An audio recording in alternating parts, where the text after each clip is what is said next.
네, 감사합니다. 박철범입니다. 예, 오늘 발표할 내용은 세포 유전자 치료제의 전임상 시험과 관련된 내용입니다.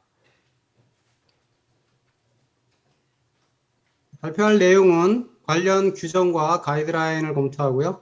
비임상 시험의 항목들이 어떤 것이 있고, 그리고 그러한 시험을 하는 데 있어서의 고려사항은 어떤 것이 있는가에 대해서 말씀드리겠습니다. 첨단 재생 의료 및 첨단 바이오 의약품 안전 및 지원에 관한 법률에 따르면 첨단 바이오 의약품은 세포 치료제와 유전자 치료제, 조직공학제제, 첨단 바이오 융복합제제 등으로 나누고 있습니다. 오늘 말씀드릴 주된 내용은 세포 치료제와 유전자 치료제에 대한 내용이고요. 이에 대한 설명들은 생략하겠습니다. 세포 치료제는 2종 자가 동종에 분류를 할 수 있고 체세포, 면역세포, 줄기세포가 포함되어 있으며 유전자 치료제는 유전물질 그리고 유전자 조작된 세포들은 iPS 유래라든가 또는 CAR-T 세포 등이 포함되어 있습니다.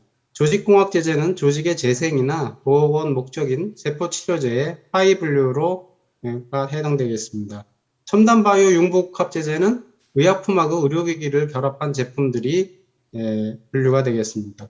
세포 치료제 및 조직공학제제의 분류는 연골 결손 치료를 하는 연골세포나 화상 등 상처 부위를 치료하는 피부 각질세포, 손상 결손 부위의 뼈 형성을 촉진하는 뼈세포라든지 무릎 연골 결손을 치료하는 중간엽 줄기세포 등은 조직공학제제에 포함되고 근위축성 축삭경화 등 진행 완화를 위한 중간엽 줄기세포나 간암의 T세포 등은 세포 치료제에 분류되겠습니다.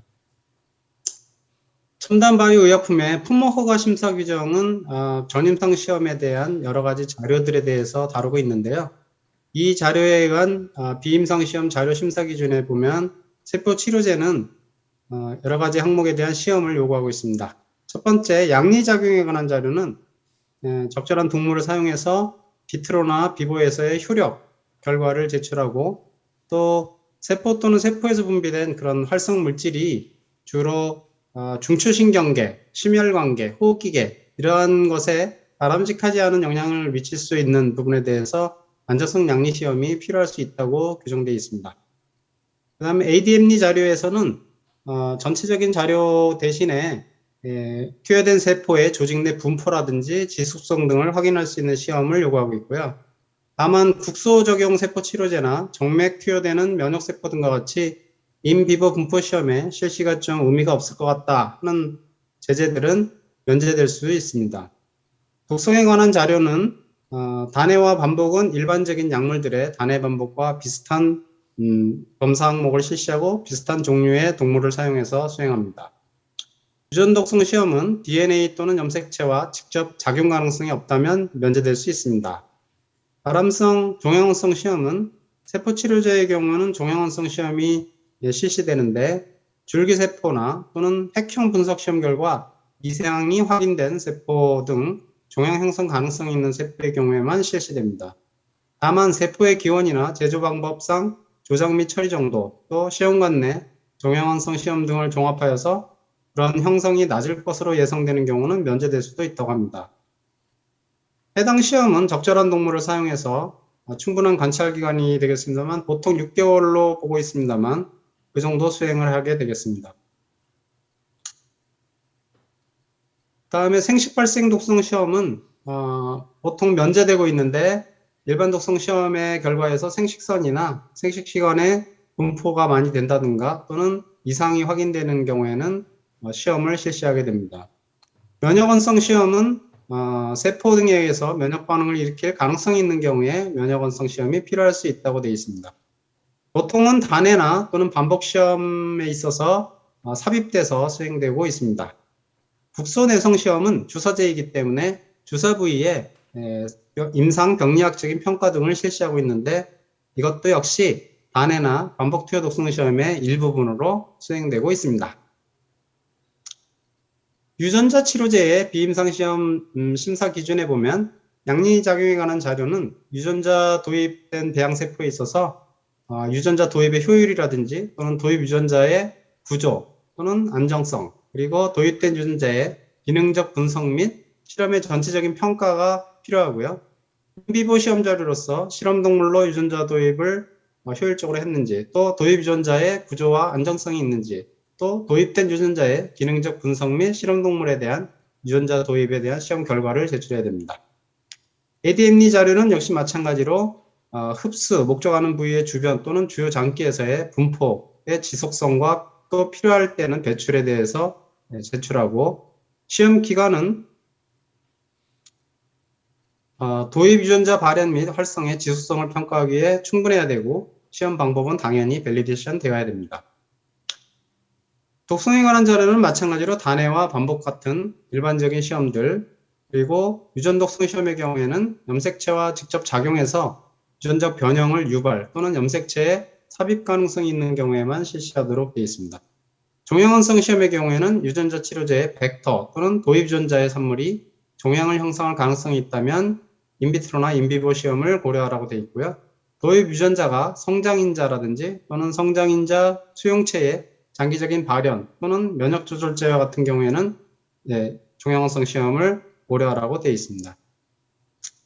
생식 발생 독성 시험의 경우에는 역시 마찬가지로 면제되는 것이 많지만 생식선이나 생식기관에 발현이 된다든가 또는 그런 기관들의 이상이 발견됐을 경우에는 이런 부분에 대한 일반 생식 독성 시험이나 수태능 시험을 실시하고, 만약 임산부나 가임 여성에 사용돼서 임신의 유지나 태아 발생에 영향을 미칠 수 있다면 배태자 발생이나 출생전후 발생 시험을 실시할 수 있습니다. 면역원성 시험은 도입 유전자의 발현 산물 및 벡터에 함유되는 단백질 등에 의해서 항원성이 유발된다든지 또는 그 외에 바람직하지 않은 면역 반응을 일으킬 가능성에 관한 부분이 있다면 그 자료를 요구하고 있습니다. 기타 세포의 공유자와 수요자 간의 항원적 차이점과 이식된 세포에 대한 면역 또는 알레르기 반응 및 이 반응에 치료에 안정성이 미치는 영향을 평가하고, 자가 면역 반응 및 이식세포와 숙주세포 간의 반응에 관한 자료를 요구하고 있습니다. 국소 반응 시험은 주사제이기 때문에 주사 부위에 대한 임상 병리학적 평가를 마찬가지로 실시하는데, 보통은 일반 독성 시험에서 삽입을 해서 같이 시험을 실시하고 있습니다. 그렇지만 제품의 조성 및 투여 경로를 이용한 전임상 시험 수행 시 별도의 국소 반응성 시험은 생략되고 있습니다. 그럼 일반적인 임상 일상의 IND 신청을 위한 비임상 시험 항목을 개별 세포 치료제에 따라서 다르겠습니다만, 저희 시험 기간에 의뢰된 세포 치료제의 대부분은 이와 같은 시험을 수행하였습니다. 일반 독성은 단해 또는 반복 또는 단해만 한 그런 시험이 있었고, 요거는 동물이 적절한 한 종에서만 실시하고 있습니다. 보통은 합성의약품은 설치류 하나, 비설치류 하나로 되어 있습니다만, 세포 유전자 치료제는 한 종만 실시하고 있습니다. 유전 안자선양리 생식 발생 독성 시험은 모두 실시하지 않았고, 종양원성 시험은 필요할 때 수행하였고, 효력 시험은 인비트로 인비보 제출해야 되고, ADME에 있어서 체내 분포 시험을 시행해야 됩니다. 세부 항목으로 보면 단해 투여 세포 치료제가 있고 반복 투여 세포 치료제가 있습니다. 그래서 단해 투여 세포 치료제의 경우에는 단해 시험의 경우에는 보통 반복 본시험 검사 항목을 포함합니다. 그래서 조직병리라든지 요검사라든지 기타 반복 시험에 필요한 여러 가지 항목들을 삽입해서 시험을 하고, 또 반복 시험에서 하고 있는 국소내성 검사와 면역독성 검사를 합쳐서 같이 단해에서 실시해야 하는 방식으로 시험을 하고 있습니다. 반복 DRF와 반복 본시험은 실시하지 않고, 종양원성도 실시하지 않고, 효력시험 자료 제출과 ADME 분포 제출되고요. 그다음에 줄기세포 치료제의 경우도 동일한데, 다만 종양원성 시험에서 단해 투여 후 6개월 동안 관찰한 자료를 제출해야 되고요. 반복 투여 약물 치료제의 경우에는 세포 치료제에 있어서 단해는 일반적인 단해 시험, 일반 증상이나 체중 측정이나 사망률 측정을 하는 것을 하고, 반복 DRF에서 혈액이나 혈액생화학적, 장기 중량 등이 포함되고, 반복 본시험에서 요검사나 조직병리 검사가 포함되고, 그 다음에 국소내성 검사 및 면역독소 검사를 삽입해서 실시합니다. 종양원성 시험은 실시하지 않고 효력과 분포 시험을 수행하고요. 줄기세포 치료제는 다른 건 다 같은데 종양원성에서 반복 투여 후에 6개월 관찰하는 것으로 수행합니다. 배아줄기세포 유래된 그러한 세포 치료제는 단해에서 보통 단해 시험만 수행하는데 이 반복 본시험 검사 항목들인 조직병리, 혈액생화학적 그런 시험들을 다 수행을 하고요. 독소 내성과 면역 독성 검사를 포함하게 됩니다. 반복과 반복 본시험은 수행하지 않고요. 종양원성 시험에서 투여 종료일부터 12개월을 관찰하는 시험을 수행하고 여기에 곁들여서 스파이킹 시험을 하도록 되어 있습니다. 효력의 인비트로 인비보 자료와 ADM리의 분포 자료가 필요하고요. 유도 만능 줄기세포 유래 시험에서는 단해에서 배아줄기세포 유래와 마찬가지로 시험을 진행하고 다만 단기간 중간 적출군이라고 하는 그런 시험군을 설정을 따로 할 수가 있습니다. 반복과 반복 본시험은 수행하지 않고요. 종양원성 시험은 마찬가지로 투여 종료일부터 12개월 관찰, 스파이킹 시험 등을 수행합니다. 효력, 인비버 인비트로 자료와 체내 분포 자료를 제출해야 되고요. 카티의 경우에는 반복 본시험 검사 항목이 마찬가지로 포함되고요. 다만 가능한 비종양 모델 평가를 할 필요가 있습니다. 그 다음에 반복 DRF와 반복 시험은 하지 않고요. 종양원성 시험은 수행하지 않습니다. 효력 시험은 인비트로 인비보 제출하고 ADME에 있어서 체내 분포를 하는데 단 체내 분포 시험은 질환 모델에서 평가하는 것을 요구하고 있습니다. 세포유전자 치료제의 비임상 독성시험의 목적은 사람에서의 독성 반응을 예측하고 부작용이나 표적 장기, 회복 가능성 또는 용량 의존성 등에 대해서 예측을 하고요. 임상시험에서의 안전한 투여 용량을 결정하는데 첫 투여 용량을 얻기 위해서입니다. 환자에서 독성을 나타내는 표적 장기나 모니터링에 대한 인자를 확인하기 위해서 수행합니다. 세포유전자 치료제의 비임상 양리 시험의 목적은 유효성 반응에 대한 예측과 또 유효한 투여 용법과 용량을 결정하고 효과 발현의 작용 기전이나 신체 각 부위 및 기능 등에 미치는 영향을 관찰하기 위해서 수행합니다. 세포유전자 치료제의 비임상 체내 분포 평가 시험의 목적은 시간 추이적으로 생액체 분포의 양상, 분포라든지 지속, 잔존, 소실 등을 평가하기 위함이며 비임상 양리 및 독성 시험의 해석 및 설계에 참고하기 위해서입니다. 동물종 선정에 있어서 고려사항은 세포유전자 치료제의 경우 통상 면역이 결핍된 설치류 일종, 발브시 누드 마우스를 사용합니다만 세포의 종류 또는 투여 경로에 따라서 동물종을 검토가 필요합니다. 일반적인 세포나 줄기세포 치료제는 발브시 누드 마우스, 이것은 T셀이 결핍된 실험동물인데 이것을 사용하고 NK세포 치료제는 스키드 마우스, 이거는 T셀과 B셀이 결핍된 것이고요. 카티 치료제는 NOG 또는 NSG 마우스를 쓰며 이것은 T셀, B셀, NK셀이 없는 동물이며 관절광으로 투여하는 경우에는 마우스의 경우에 해당 시험이 굉장히 어렵기 때문에 렛들을 씁니다. 어세믹 누드 렛들을 사용하는데 이것은 T셀이 결핍된 그런 마우스입니다. 최근 국내 식약처에서 일반 독성 시험의 동물종을 질환 모델로 설정할 것을 요구하는 사례가 증가하고 있는데요. 이 문제가 다만 그 질환 모델 자체가 시험계 자체가 네거티브 컨트롤로서 독성을 비교하기에 적절하지가 않다는 부분 때문에 과연 이 방식이 올바른 것인가에 대해서는 좀 검토가 필요합니다. 예를 들어서 카티 치료제의 경우에서는 종양 모델에서 독성 평가를 할 경우에는 종양 크기에 따른 분별, 개체선별 균등화가 좀 어렵고요. 특히 정맥으로 종양을 이식할 경우에는 더더욱 그렇습니다. 시험 물질의 독성을 비교 평가하기 위한 기준인 음성대조군이 종양으로 인해서 평가 지표를 무엇으로 할 것인가에 대한 베리에이션이 무척 크다는 점도 문제입니다. 세 번째는 시험 물질군은 카티로 종양 크기가 감소하는 반면에 음성대조군은 시험 물질군보다 종양이 커지고 또 사망률도 많이 나오기 때문에 음성대조군과 시험 물질군의 독성을 평가한다는 것이 어려울 수 있습니다. 음성대조군과 시험 물질군의 종양 크기가 다르기 때문에 어떤 평가 지표를 가지고 이거를 해석할 것인가가 어렵게 될 수 있습니다. 등등의 어려움으로 인해서 종양 모델에서의 독성 평가는 상당히 문제점이 많다고 볼 수 있겠습니다. 다만 체내 분포 시험의 경우에는 질환 모델과 정색 모델에서의 시험 물질 분포 프로파일이 다를 수 있기 때문에 질환 모델에서의 분포 평가를 우선으로 검토할 수는 있습니다. 동물수에 대한 경우는 각 시험학과를 권장하는 동물수는 다음과 같습니다. 단해 투여 독성 시험의 경우에는 군당 암수 5마리이며 용량 결정 시험은 군당 암수 5마리, 반복 투여 독성 시험은 주 시험은 군당 10마리, 회복군은 군당 5마리를 쓰고 있고 1회 투여 후 몇 주 관찰 독성 시험 이런 경우에는 군당 반복 시험과 마찬가지로 10마리를 사용하고 있습니다. 종양원성 시험부터는 바이오톡 스택에서 사용되는 기준인데요. 분당 암수 12마리에서 15마리를 사용하고 있습니다. 보통 기준에 있어서는 10마리 이상으로 되어 있습니다. 체내분포 평가 시험에 있어서는 각 포인트별로 대조군은 2에서 3마리 정도, 시험군에서는 각 포인트별로 암수 각 5마리 이상을 사용하고 있습니다.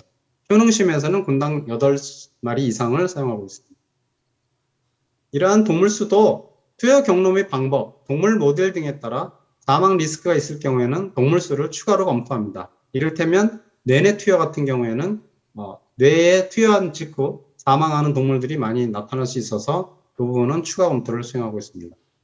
종양원성 시험의 경우에는 가이드라인에서 분당 10마리에서 15마리를 제시하고 있지만 우발적인 사망 등을 고려해서 아까 표에서 제시한 것처럼 최소 12마리 이상을 설정을 제한하고 있습니다. 장기 관찰 52주를 보통 관찰하는 경우가 있기 때문에 이럴 경우에는 동물수를 또 추가로 검토할 필요가 있습니다. 제품의 임상 계획에 따라 한쪽 성만 평가할 수도 있습니다. 전립선암 치료제 같은 경우는 수컷에서만 평가할 수 있는데 이런 경우도 허가기관의 사전 확인은 필요합니다. 투여 경로는 기본적으로 임상실험과 동일한 경로로 비임상시험을 실시하는 것이 원칙입니다. 수술적 처치 등이 필요한 특수 투여 경로이거나 투여 반복적으로 좀 디테일한 요구사항이 있을 때는 당연히 CRO 기관과 먼저 상의해서 그 경로를 협의하게 됩니다. 일반 독성 시험과 체내분포 시험의 경우에는 비임상 시험에서의 투여가 임상 투여 경로가 어려운 경우가 있습니다. 이럴 경우에는 임상과 유사한 생체 환경이나 분포 프로파일이 가질 것으로 예상되는 경로로 대체 투여로 결정을 해야 됩니다. 종양원성 시험에 있어서 임상 투여 경로의 양성세포가 설정되지 않는 경우가 있습니다. 또 두 번째는 시험물질 투여 용량이 양성세포의 투여 용량보다 낮아질 경우가 있습니다. 이럴 경우에는 대체 경로를 새로 설정을 하고 임상 투여 경로와 별도의 시험군을 설정을 해야 됩니다.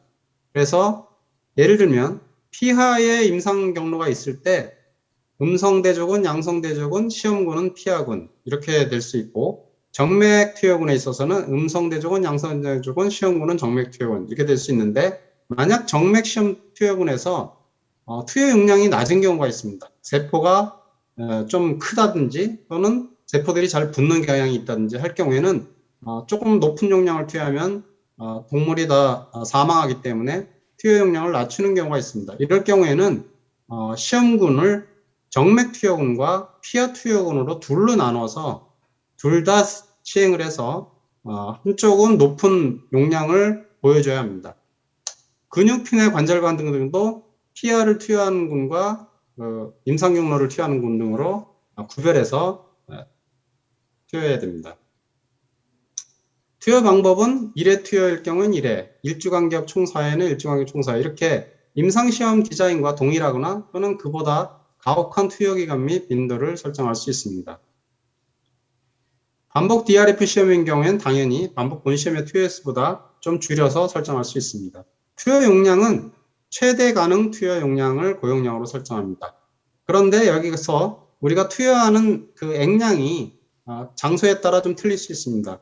피하나 정맥의 경우에는 0.2ml, 근육의 경우에는 0.05ml를 상정하셔야 됩니다. 그 액량 안에 과연 세포 유전자 치료제가 얼마큼 용량으로 들어갈 수 있을까를 고민해 보셔야 되겠습니다.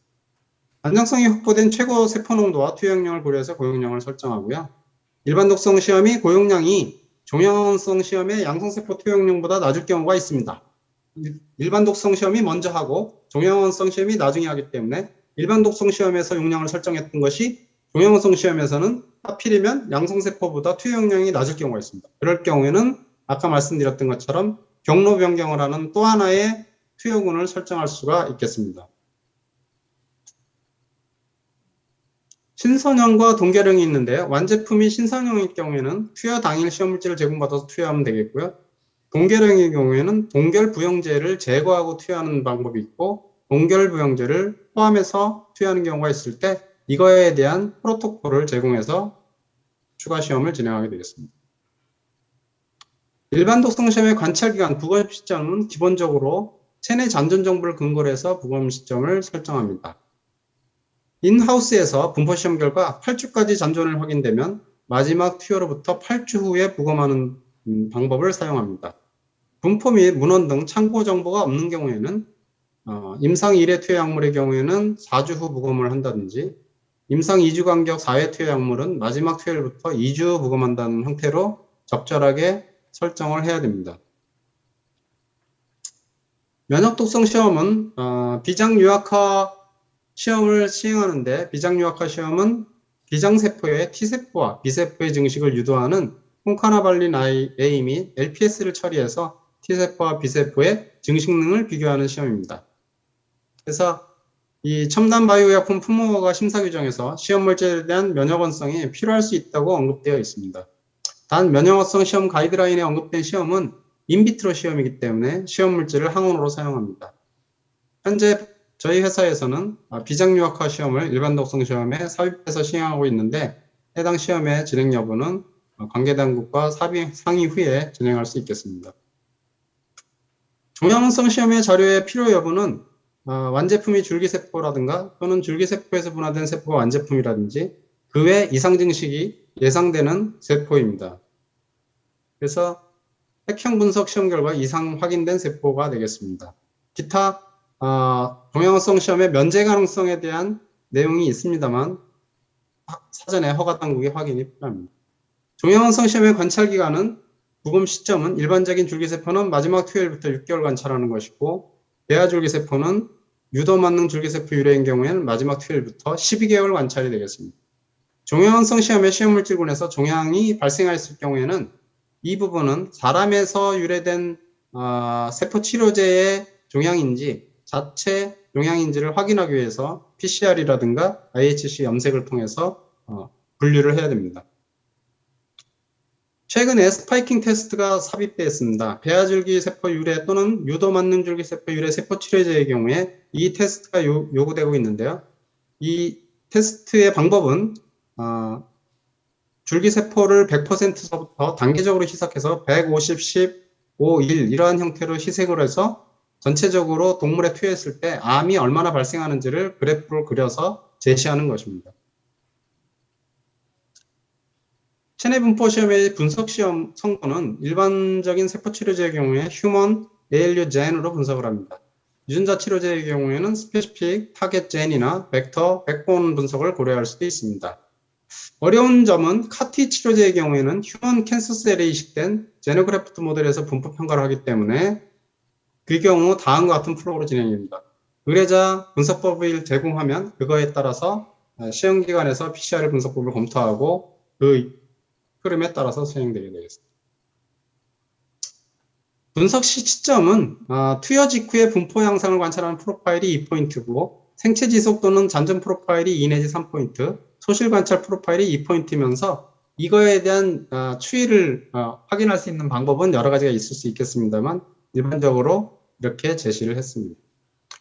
스폰서가 제시한 그 형광 이미징 방법들은 때때로 과소되거나 또는 과도 평가될 수 있어서 좋은 방법은 아닌 것 같습니다. 시험 물질의 안정성도 굉장히 중요한 부분이고요. 보통 그 시험 물질의 생산, 운송, 투여 종료까지 포함해서 최소 6시간은 안정하다고 봐야 되겠고요. 동결 냉해동 안정성은 제품이 그 해동을 해서 조제를 하는 형태의 제품일 경우에 안정성의 확보가 필요합니다. 그래서 시험물질의 COA가 시험물질명이나 시험물질 세포수, 바이어빌리티에 대한 정보들이 필수적으로 제공되고요. 시험물질의 라트가 전체 시험 패키지 수행 시 가능한 단일 라트로 진행하는 것이 좋겠습니다. 효능시험에 대한 걸 잠깐 말씀드리면, 항암 효능시험들은 신제닉이나 제노그래프트나 휴머나이즈드 모델을 사용해서 그런 암세포를 투여한 뒤에 이 세포 치료제들의 효능을 확인하는 방법이고요. 연골 재생 효능 시험은 토끼나 래띠의 슬관절 부위에 연골 결손을 유발한 뒤에 동시에 시험 물질을 여기에 드릴로 천공한 부분에 이식을 해서 4주, 8주, 16주 이런 식으로 형태 변화를 형태학적이나 또는 분자생물학적으로 관찰해서 연골이 얼마나 재생되는지를 확인하는 것이 되겠습니다. 이 검사 항목에는 베타2 마이크로글로불린의 면역 염색 방법이나 PCR 검사 등을 통해서 확인하게 되겠습니다. 아토피 효능 시험은 마우스의 BMAC 또는 DNCB를 도포해서 유발한 아토피성 피부염에 있어서 이 세포치료제 등의 피부염에 대한 그런 치료 효능을 평가합니다. 검사 항목은 아토픽 더마타이티 인덱스 ADI를 측정한다든지 사이토카인 인터루킨 4나 시럼 토탈 IgE를 측정하든가 그리고 해당 부위에 H 스테인이나 톨리딘 블렌 염색을 통해서 조직병리적인 소견을 확인하게 되겠습니다. 척수 손상 효능 시험은 레트 척추의 T9부터 T10까지의 부분을 절제 등에 또는 중등도의 타박상 손상을 입힌 후에 이런 척수 손상 모델에 있어서 세포 치료제를 투여하고 이 해당 부위에서의 그 신경 세포들이 제대로 역할을 하게끔 좀 재생이 되는지 등등에 대해서 평가를 하면 되겠습니다. 그래서 참고 규정 및 가이드라인은 다음과 같은 여러 가지 참고 문헌과 가이드라인이 제시되어 있으니까요. 해당 부분을 잘 확인해서 시험을 진행하면 되겠습니다. 네, 이상입니다. 감사합니다.